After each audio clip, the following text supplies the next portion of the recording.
Smart எனஃபாக இருந்தீங்கன்னா அந்த அந்த ஆன்மீகன்ற ஒரு விஷயத்தை நீங்கள் உங்களுக்கு உள்ளே எடுத்துகிட்டு போனீங்க அப்படின்னா போய் கேட்குற புத்தி வராது. எனக்கு கொடு அப்படின்னு கேட்குற புத்தி வராது. எனக்கு கஷ்டத்தில் இருக்கேன், என்னை காப்பாற்று அப்படின்னு கேட்கவே முடியாது. ரெண்டு எக்ஸ்ட்ரீம் இருக்குது. ஒன்று வந்து எதனால தான் நல்லதுக்கு அப்படின்னு சொல்லி சாமியை பார்க்குறவங்க, ஒன்று வந்து சண்டை போடுறவங்க. ரெண்டுமே சரின்னு நான் சொல்லுவேன், ரெண்டுமே தவறுன்னு சொல்ல மாட்டேன்.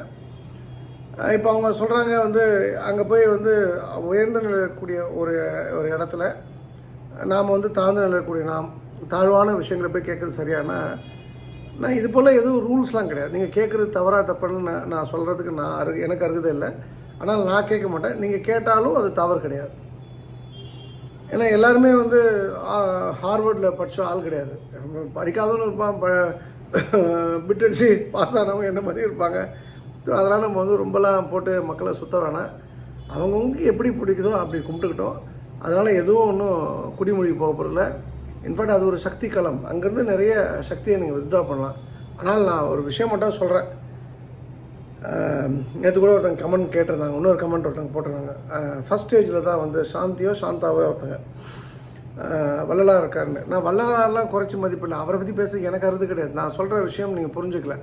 நீங்கள் இன்னும் ஒரு 3 ஸ்டெப் அகேடாக போனால் தான், அடுத்த கட்டம் நகர்ந்தால்தான், ஒரு 3 ஸ்டெப்பு நகர்ந்தால்தான் மாயம்மாவுடைய சதாசிவ பிரம்மேந்திரனுடைய ரோல், அவங்களுடைய என்ன சொல்கிறது, அவங்களுக்கு மற்றவங்களுக்கு உள்ள வித்தியாசம் உங்களுக்கு புரியும்.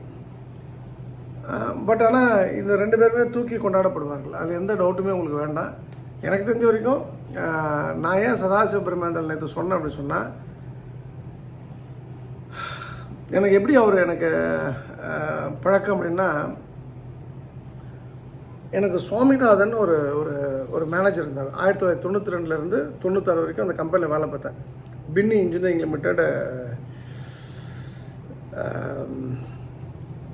மீனமாக்கம்.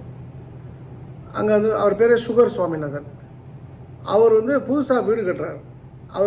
அவருக்கு வந்து டெக்னாலஜி தான் தெரியாது. அவர் கமர்ஷியல் மேனேஜரு. அவர் எது இருந்தாலும் ஒரு நோட்டை போட்டுருவார். அரசாங்கம் மாதிரி ஒரு நோட்டை போட்டு என்ன சொல்கிறது, இவரை சேஃப்கார்ட் பண்ணிப்பார். அங்கே வேலை நடக்குதா வேலை நடக்கலையா அதெல்லாம் கிடையாது. மாசான சம்பளம் வருதா அப்படி தான். ஆனால் அவர் நல்ல மனிதர். அவர் யாரையும் கெடுதல் நடக்கல, எனக்கெல்லாம் நல்லது பண்ணுவார். நான் ஃபேக்டாக சொல்கிறேன். அப்படிப்பட்டவர் வந்து அவர் பேர் சுகர் சுவாமிநாதன். நான் நல்லா எனக்கு ஃப்ரீடம் கொடுத்து நல்லா அவரால் தான் நான் மேலே வந்தேன். அவர் அந்த கும்பகோணம் அந்த பக்கத்தை சேர்ந்தவர், ஐயர். அவர் வந்து சதாசிவம் நகர்னு ஒரு நகருக்கு போகிறார், மடிப்பாக்கத்தில். அங்கே ஒரு பிள்ளையார் கோயில் கும்பாபிஷேகம். அந்த கும்பாபிஷேகம் அப்போது நான் வந்து ஒரு காஞ்சி சுவாமிகள், இப்போ இருக்கக்கூடிய, இப்போ கடைசியாக இறந்து போன மறைஞ்ச சித்தி அடைந்த அந்த சுவாமிகள் ஜெயேந்திர அவர் வந்தார். அதுக்கு நான் அவர் வீட்டில் தான் தங்கினாங்க, எல்லாம் பூஜைலாம் பண்ணாங்க. அப்போ தான் நான் அவர் கூட ரொம்ப க்ளோஸ் ஆனது. முதல் முறையாக சதாசிவம்ன்ற பேர் என் லைஃப்பில் அப்போ தான் நான் வந்து கடந்து வரேன். என் காலேஜில் யாரும் சதாசிவன் கிடையாது, என் ஸ்கூல்லேயும் யாரும் சதாசிவன் கிடையாது. மேபி எங்கள் டீமில் இந்த சோமனூர் பக்கத்தில் சதாசிவம், அதுக்கப்புறம் இந்த வாசுலாம் வந்தப்போ அதுக்கப்புறம் நிறைய சதாசிவங்கள் நான் கடந்து வந்திருக்கேன். பைத்தூர் சதாசிவம், நிறைய பேரை நான் சொல்லலாம். சதாசிவம் பேர் சாதாரண பேர் அல்ல. அவங்க வந்து சதாசிவம் நான் பார்த்த வரைக்கும் அல்பாயுஸில் யாரும் இறந்து போகலை. அவங்க ஒரு முழுமையான வாழ்க்கையை வாழ்கிறாங்க. அவங்க அந்த எடுத்திருக்கிற வாழ்க்கையில் ஜெயிக்கிறாங்களா ஜெயிக்கலையான்னு தெரியல. ஆனால் வந்து ஆல்மோஸ்ட் எல்லாருமே 60+ தான் அந்த நான் பார்த்த வரைக்கும். அப்போ அந்த சதாசிவம்ன்ற பேரே அங்கே தான் எனக்கு தெரியும். நான் கடும் கஷ்டத்தில் நான் அந்த சப்ஜெக்டுக்குள்ளே நான் இப்போ போகல. ஆனால் ஒரே ஒரு விஷயம் நான் சொல்லிடுறேன். நான் ஒரு 2 புள்ளி மட்டும் வச்சுறேன்.